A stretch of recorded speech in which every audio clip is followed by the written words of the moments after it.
Obviously, I don't concern myself with outside type of things. But I'm committed to his development, just like all of our rookies. So we'll continue to focus on getting our guys better, and that's what we'll stay committed to, and that's what's important to me. At this. And that to me is what Shedeur has shown in these three games, and maybe more so than any yesterday. I thought he made a number of really good plays. He showed the accuracy that he had in college, the touch on the football. He throws a very catchable ball, and he's shown that he can make some of those big time throws. I know a lot of people came in and said, he doesn't have the strongest. Whatever. I mean, I didn't have the strongest arm either. You got to be able to make the throws you're supposed to make. I think that's what it's proven to us. These first three games has proven that he deserves this shot to show Cleveland or anybody else around the league that he belongs in this role, NFL quarterback. Because I think he's shown us that he can play at this level. Show us that you can be a starting NFL quarterback and lead a franchise. And so that, to me, if you've started a few games, that's what the statement you want to make. I mean, I remember when I started back in '99, that was what I wanted to do too, is each game say, okay, I deserve a shot at this. A young quarterback stepped onto the field in Cleveland and did something most people didn't think he could do. He blocked out the noise and stayed locked in. While critics were already writing him off before he ever took a meaningful snap, he stayed calm and let his play do the talking. From the very start of this week, one thing became clear. That moment belonged to Shedeur Sanders. While the city of Cleveland debated the future, while TV analysts hesitated to fully commit, and while fans argued non-stop in comment sections, one voice cut through all of it with authority. This wasn't a loud take meant to chase clicks. This wasn't hype for attention. It came from a Hall of Famer, a Super Bowl champion, a man who understands the quarterback position better than almost anyone alive today. Kurt Warner looked straight into the camera and said it plainly. And there's a lot to nitpick, but what did you think of the way Shedeur played against the Titans Sunday? Yeah, I mean, first, getting better. Second, I think they're allowing him to do a little bit more each game as well. I thought the first couple games, they didn't really let him do all that much. But each game he's made some plays, and he's made some big time throws, and some throws that you look and you say, those are NFL throws. Those are NFL plays that he's making. As with any rookie, not a finished product yet. There's things you want to see get better, but I think he's shown enough and he's earned the right to say, show us if you can be an NFL quarterback. Shedeur Sanders has shown enough. He said the NFL owes this young quarterback real respect and that some people owe him a serious apology.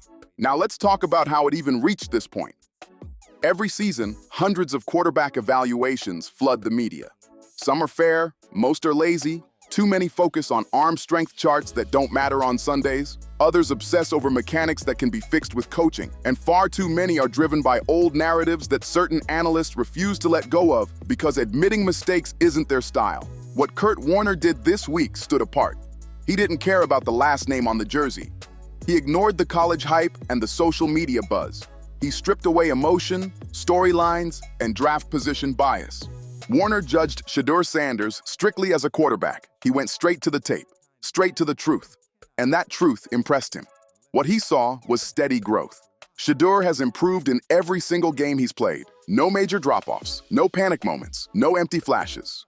Warner pointed out that this isn't luck or momentum. It's control. It's command. It's a young quarterback playing with maturity far beyond his experience. And that's what has people uncomfortable. We're not watching lucky streaks that disappear in the fourth quarter.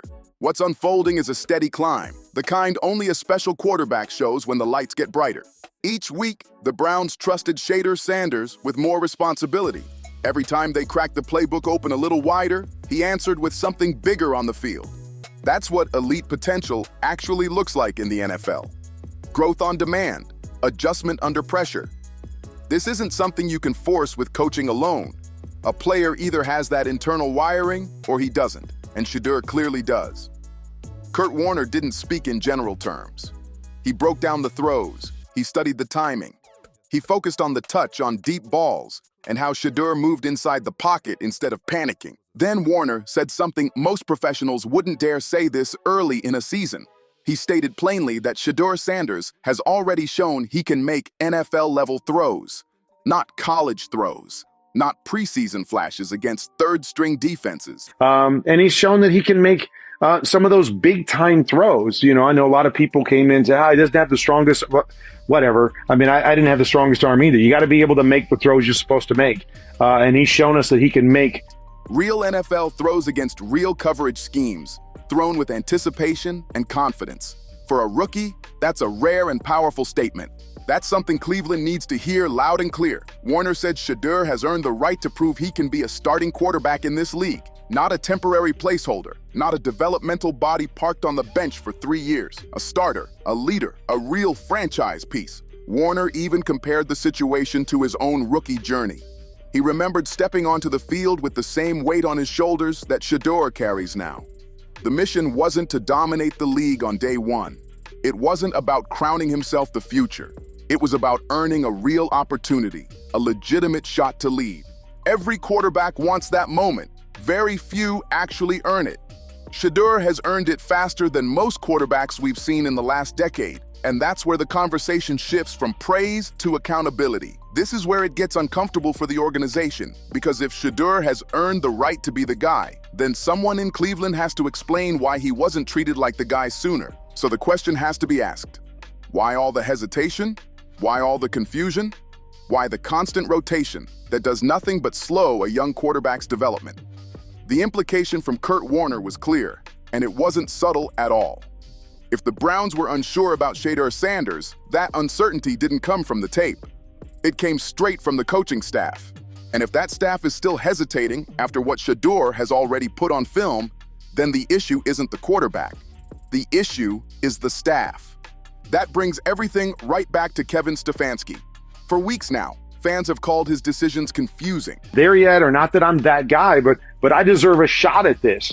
And that to me is what Shedeur has shown in these 3 games, and maybe, you know, more so than any yesterday. I thought he made a number of really good plays. He showed the accuracy that he had in college, the touch on the football. He throws a very catchable ball. Analysts have questioned the game plans. Even former players have openly wondered what Stefanski was trying to accomplish with this never-ending quarterback shuffle. Because when a Hall of Fame quarterback says a rookie has already shown real NFL starter traits and the head coach still treats him like an experiment, that's a disconnect. And that disconnect is a coaching failure. It shows a lack of vision. It shows a lack of trust. And honestly, it suggests they may not fully understand what they have in the building. What makes this story even more dramatic is the situation Shedeur walked into. Most rookie quarterbacks land in chaos and fold under it. Shedeur stepped into a lineup packed with rookies just like him. At times, Cleveland's offense looked more like a college unit dropped into an NFL stadium. The receivers were young.